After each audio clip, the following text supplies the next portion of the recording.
కృష్ణాష్టమి రోజు చేయవలసిన మరియు చేయకూడని పనులు. ఈ పనులను అసలు చేయకండి. జన్మాష్టమి రోజున మాంసం, మద్యం తీసుకోకూడదు. కేవలం సాత్విక ఆహారం మాత్రమే తీసుకోవాలి.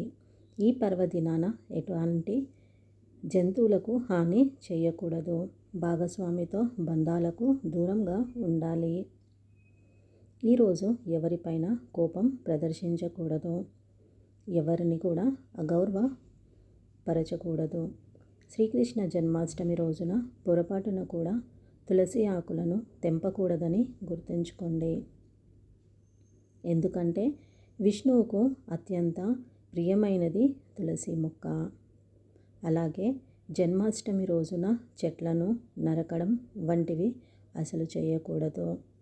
ఇలా చేయడం వల్ల మీకు అశుభ ఫలితాలు వచ్చే అవకాశం ఉంటుంది. ఫ్రెండ్స్, ఈ వీడియోని చివరి వరకు చూసి లైక్, షేర్ అండ్ సబ్స్క్రైబ్ చేసుకోండి. మరియు ఇప్పుడు చేయవలసిన పనులను తెలుసుకుందాము. జన్మాష్టమి రోజున ఉపవాస దీక్ష ఆచరించేవారు సూర్యోదయం కంటే ముందుగానే అంటే తెల్లవారుజామునే నిద్రలేవాలి.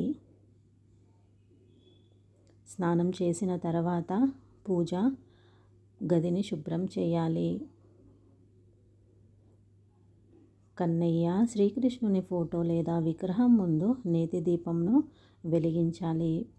అనంతరం ఉపవాస దీక్ష ఉండేందుకు ప్రమాణం చేయాలి.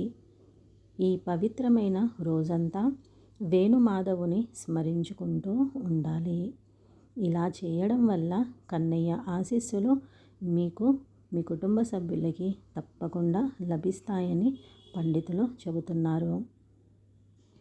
జన్మాష్టమి రోజున కన్నయ్యను పూజించే సమయంలో నెమలి పింఛము అంటే నెమలి ఈక, వేణువు, వెన్న వంటివి సమర్పించాలి. పూజా మందిరంలో గోమాత విగ్రహాన్ని మనము కావాలనుకుంటే ఉంచుకోవచ్చును. మీ ఇంట్లో ఉండే చిన్నారులను లడ్డు గోపాలుడిలా అలంకరించి ఆరాధించాలి. మీ ఇంట్లో చిన్ని కృష్ణుడి పాదాల ముగ్గులను వేయాలి. ఈ రోజంతా మీ ఇంట్లో ప్రశాంత వాతావరణం ఉండేలా చూసుకోవాలి. మీ శక్తి సామర్థ్యాల మేరకు పేదలకు దాన ధర్మాలు చేయాలి.